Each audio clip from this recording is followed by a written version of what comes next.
So EMDR stands for eye movement desensitization and reprocessing.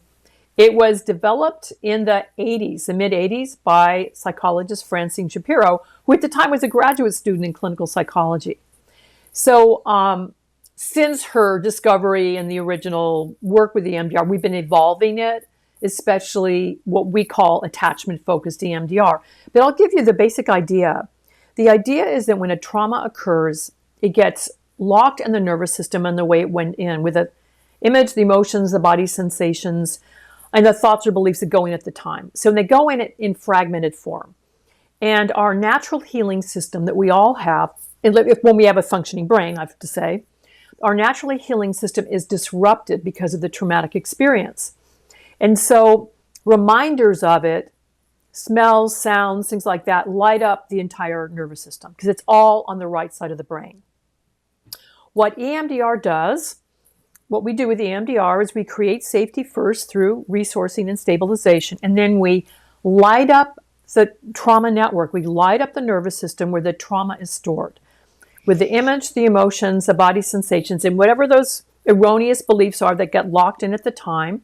We light it up, and then we add alternating bilateral stimulation. So in the early days of EMDR, it was all eye movements. And what we found is other forms of bilateral stimulation work just as well, if not better. I haven't used eye movements in probably 20 years because nobody wanted to use them. So you can tap, you can drum, you can have auditory stimulation that goes right, left, right, left. There are those little pulsar things you can hold that make vibrations. So the idea is to activate both sides of the brain. And what happens is it sets off a rapid processing effect. That's thoughts, feelings, body sensations, information begins to flow very rapidly.